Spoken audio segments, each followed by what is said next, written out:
What's going on? It's AG here. So today we're going to be taking a look at my updated off-season SEC power rankings. I'll do that like a week before, we get to the regular season. So once we get to August, I'll put out one more preseason power ranking. I've done a tier list already on the SEC. I've done all the other conferences. I also asked you guys in the community, on Twitter, in the Discord chat, on Bleacher Report.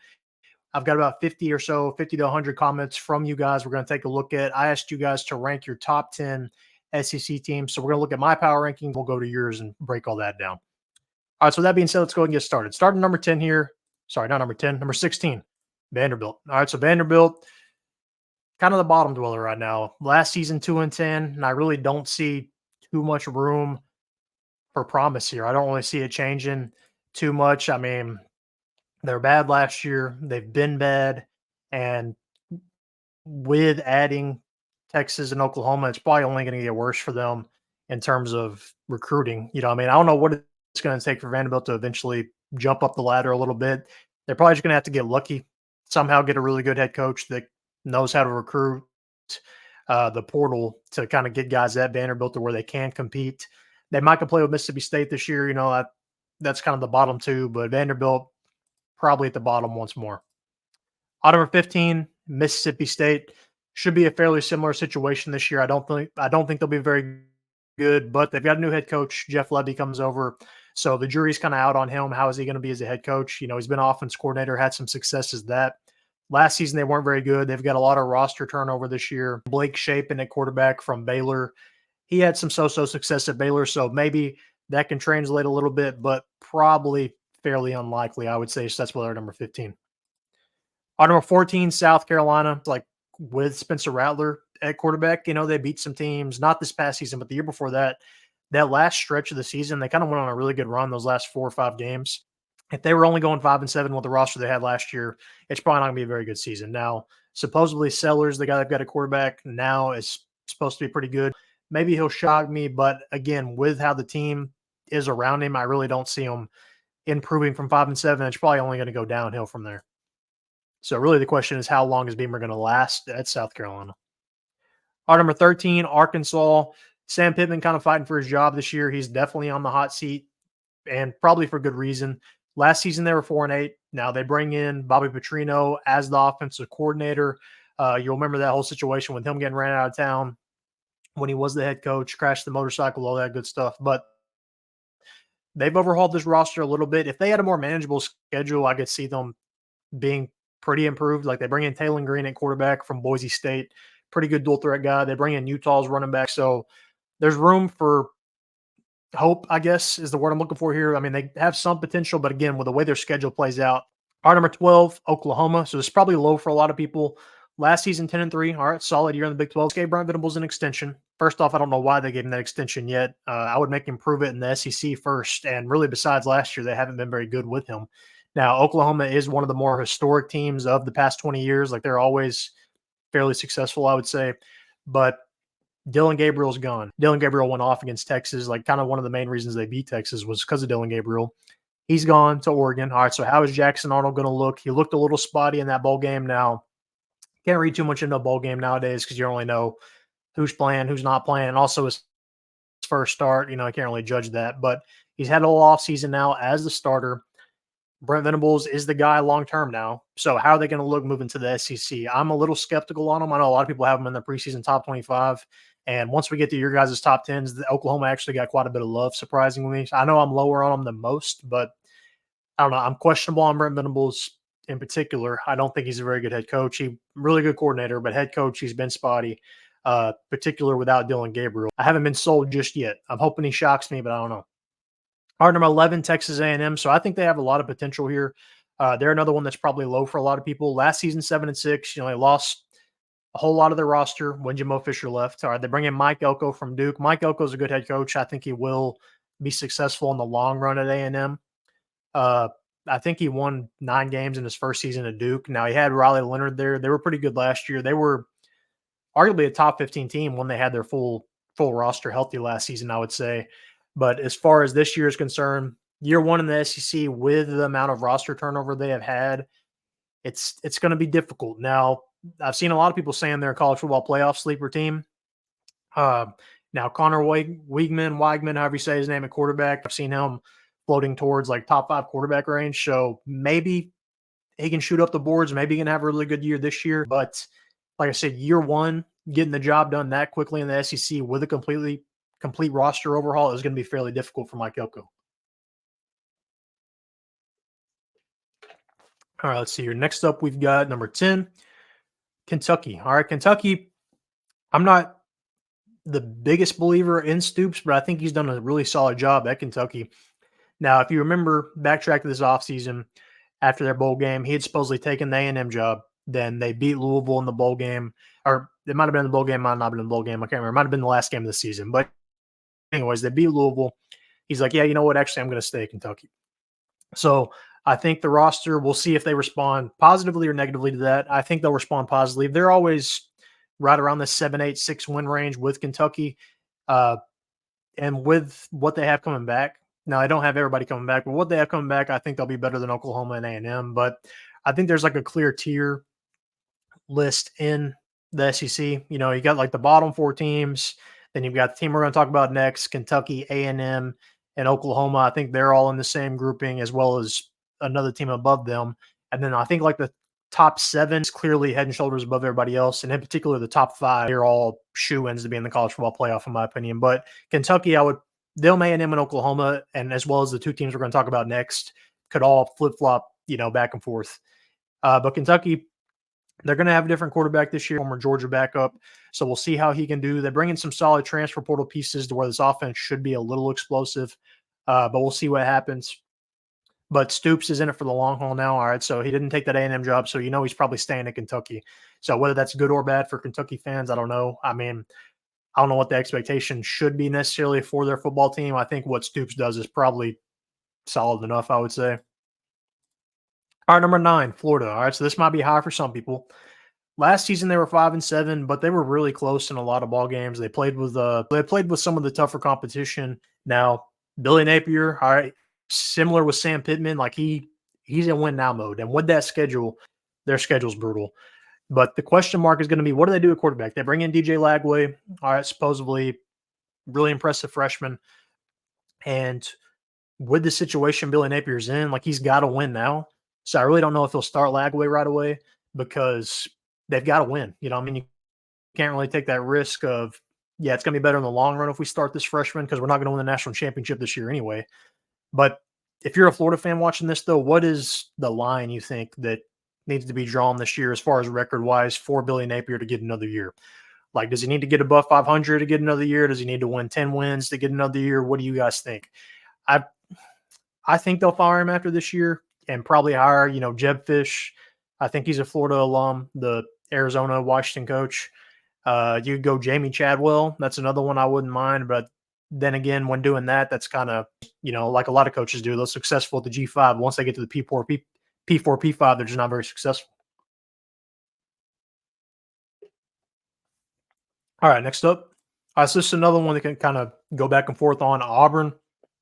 Last season, 6-7. I was just talking about Florida almost beating those teams, but that was Auburn. I originally had Auburn number 9, so I'd already had this planned out in my head. But Auburn is a team that should have beat Alabama, not Florida, excuse me. But last season, 6-7, Hugh Freeze, I think given time, he's going to get Auburn back to a perennial top 25 team. Now, will it happen this year? I don't think so. Their schedule's fairly tough, so I don't think it's going to happen right away. But they did improve this roster a little bit in the portal. I would have been a little bigger of a believer if they could have upgraded the quarterback. There were some rumors they'd get Caden Salter from Liberty. He's an All-American candidate this year with the numbers he's going to put up at Liberty, but really good dual threat guy. There were some rumors he was going to leave. All right, he entered the portal. Rumor was he was headed to Auburn, but ended up going back.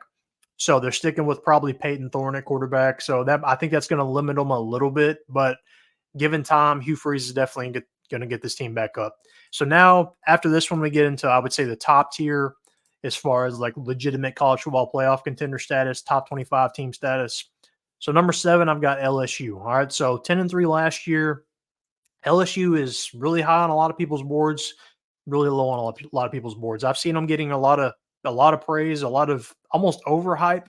And I'm not a disbeliever. Like, I think Kelly's a good head coach, but with what they lost to the NFL draft, particular round one. All right, first off, you lost the Heisman winner. You lose the receivers. You lose a ton else to the NFL draft. And all they did with that talent they had last year was 10-3. So with all the change, now Garrett Nussmeier is getting a lot of love. All right, understandably so. Maybe we're going to find out soon enough. But with that being said, the way their schedule plays out, they definitely have a shot at the college football playoff, and that's coming from somebody that's not even the biggest believer in this team this year, because they do lose so much talent. You know, I don't see how you can get better with losing all that talent, but a lot of people think they will. LSU fans are reportedly really excited about Garrett Nussmeier. So he looked okay. He looked pretty good in the bowl game. So we'll see. Our number 6, Tennessee. So LSU and Tennessee are kind of on the outskirts, I would say, as far as I flip them back and forth every which week. You know, they kind of go. I think last time I had LSU up here, but the top 5 are on a whole nother level in these teams, what I'm getting at. But Tennessee last season, 9-4. Josh Heupel, some people said Josh Heupel goes 6-6 this year. People realize he was a fluke. He's not the real deal. Other people were saying Tennessee goes to the playoff. But last season, 9-4 with Joe Milton at quarterback. You've got Nico coming in at quarterback. A lot of people are really excited about him. And I think they'll be improved. Their roster is definitely improved from last year. And I think they do have a shot at making the playoff. I think they're a top 25 team. Playoff may be a reach. I don't have them in right now. But they definitely have a shot with really how the SEC is. I don't think there's just one dominant team this year. Everybody's losing something from last year, you know, to where they're not going to be the same team they were last season. All right, so getting in the top 5 here again. I think these top 5, as of right now, I have in the college football playoff. So Ole Miss, last season, 11-2. Now, they're still not on the same level as like Georgia. We saw that when they played Georgia, but Lane Kiffin has, I think, consecutive double-digit win seasons at Ole Miss. They probably benefit the most from playoff expansion because they've been good, but not great, you know, not Georgia and Alabama level. And all right, they have loaded up in the portal on defense. Now, they do lose Quinshon Judkins at running back to Ohio State. So can they replace him and get that same kind of production? The jury's out on that one. But you've got Jackson Dart back regardless to kind of steady the offense. And that defense should be really good. Our number 4, Missouri. All right, kind of an underrated year last year, 11-2. All right, Brady Cook's back at quarterback. You got Luther Burden back at receiver. Now, they lose their running back, Cody Schrader, but they've got a guy coming in by the name of Marcus Carroll. That's a name you're going to want to know. All right, he's transferring in from Georgia State. Arguably a top 10 running back in the nation. Definitely stat-wise, he was a top 10 running back in the nation. And Missouri kind of shocked me last year. I thought they were okay, but I didn't think they were great. But they actually kind of played with Georgia. So I think they have the potential this season to make a college football playoff run, maybe even be a sneaky SEC championship type of team. I think they definitely have that type of talent. And with the offense, I think they're going to be able to score with almost anybody. So the question mark is really going to be on the defense. Can they hold up? Can they stop the teams that are going to be above them as well as Ole Miss? All right, getting the top 3 here. So the top 3, I would probably say are on a whole nother level. All right, as far as last season were 3 of the best 5 teams in the country. So number 3, we got Texas. Coming to the SEC, it's going to be a little different because they're going to have to play week in, week out against tougher competition. They lose a lot from last season. Yes, you've got Quinn Ewers back at quarterback, but you lose a lot of your weapons. All right, their running backs are gone. Receiver-wise, A.D. Mitchell's gone. Xavier Worthy's gone. Jordan Whittington's gone.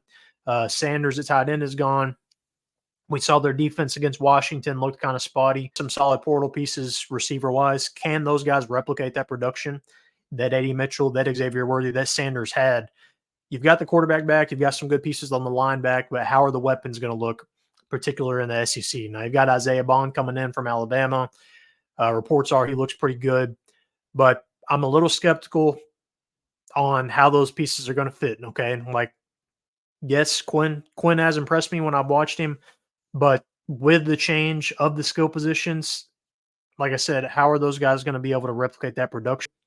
And Steve Sarkisian's frankly going to have to do a better job coaching. I mean, yeah, he was okay last year, but they had so many games where they were just blowing teams out at the end of the first half, and then they slow the pace down. Think of like basketball to where you just start killing the clock, you start dribbling it out. Similar to that, like they would run shop in the first half, and then the second half they would just slow it down to a grind it to a halt.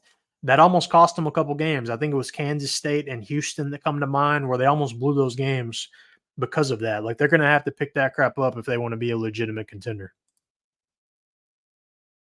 But with that being said, they almost beat Washington in the semifinals. So what do I know?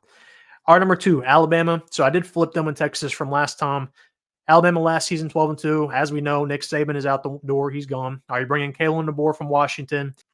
They've reportedly improved that offensive line. The question marks for me, how is Jalen Milroe going to mesh with Kalen DeBoer's offense?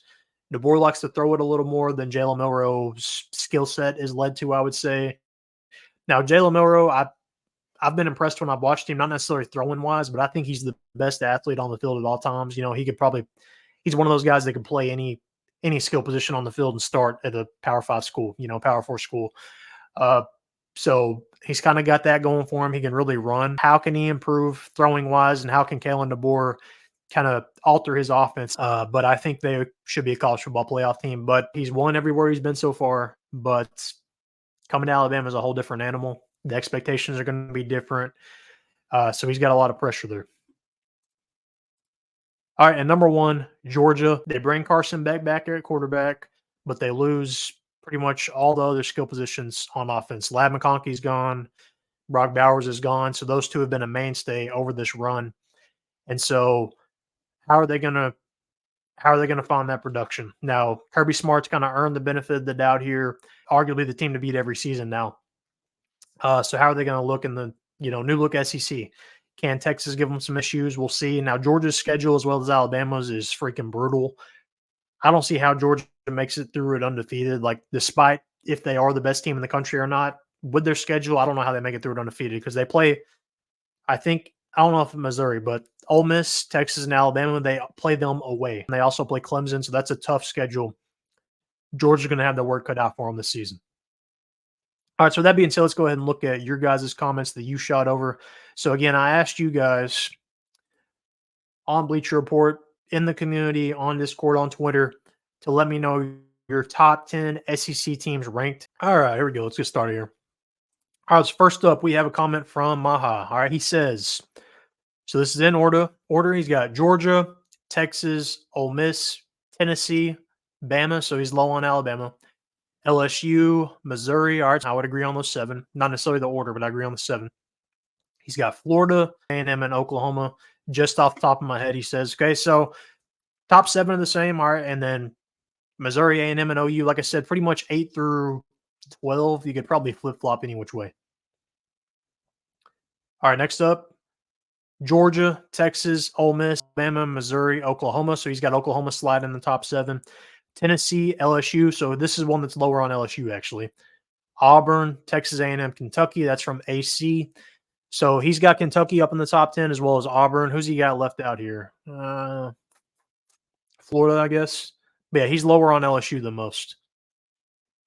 All right, here we go from Kirby. He says, my first shot, number 1, Georgia, 2, Texas, 3, Ole Miss, 4, Alabama, 5, Missouri, 6, Tennessee, 7, LSU. So another one that's low on LSU. 8, Kentucky, 9, Auburn, 10, Texas A&M. So that's kind of what I was saying with a lot of these teams. You're going to find comments from people that are ranking teams really high as well as really low. The main consistent is Georgia seems to be the number 1 for a lot of people. But with those like top 7, they're all over the place.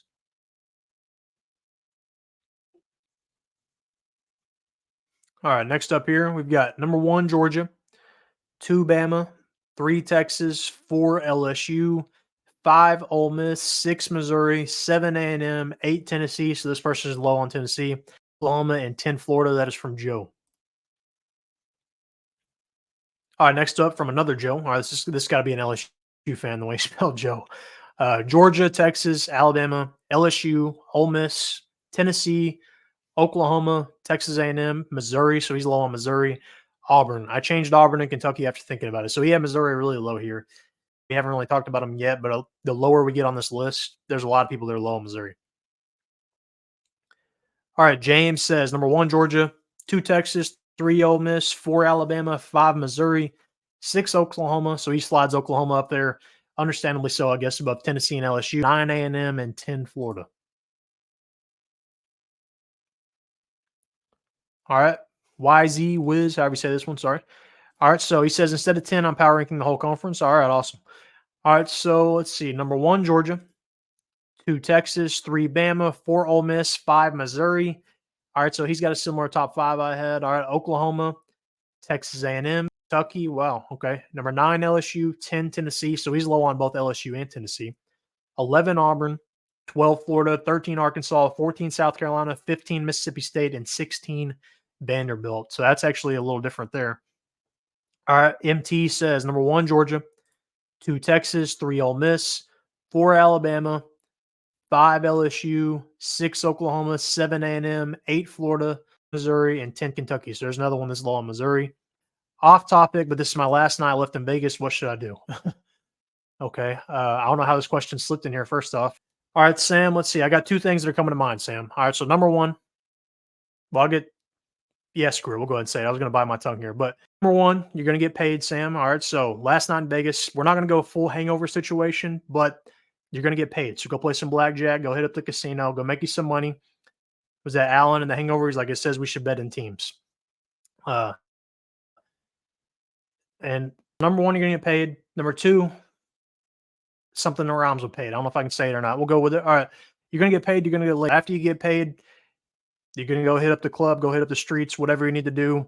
Find what you need to do to figure out that situation. But that's the plan right there. Get paid, get laid. All right. Next up, we have from Russell. Number 1, Alabama. 2, Texas. 3, Georgia. 4, Ole Miss. 5, Kentucky. Until Alabama is dethroned, give them their due. All right, respect there. Russell says give Alabama their due. I realize it's saying I should change the way these are spelt, but I just put it directly how you guys commented. Fair enough. All right, he says give Alabama their respect until they're knocked off. All right, so he actually has Georgia probably the lowest out of anybody I've seen so far. All right, CFP says Georgia, Alabama, LSU. All right, so LSU number 3. Texas, Oklahoma, Ole Miss, Texas A&M, Florida, Missouri. 9 and 10 was between Auburn, Florida, Kentucky, and Missouri. Okay, so that's kind of what I was saying earlier as far as you could flip-flop those teams, except I would throw A&M and Oklahoma in there probably instead of Missouri. All right, next up. Okay, we got a long one here. Let me get a drink.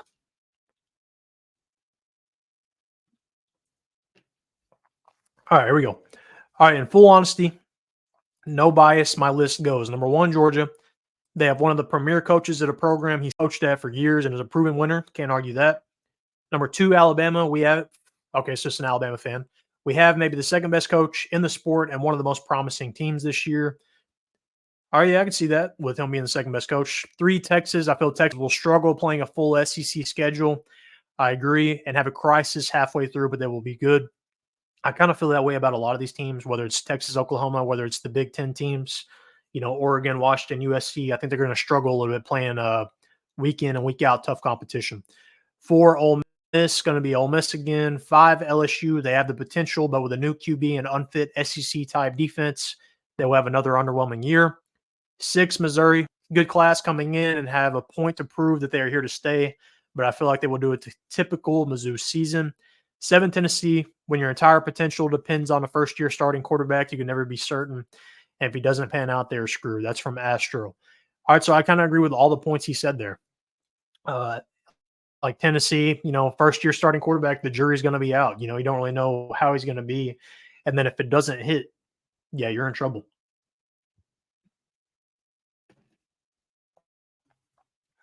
All right, here, moving right along.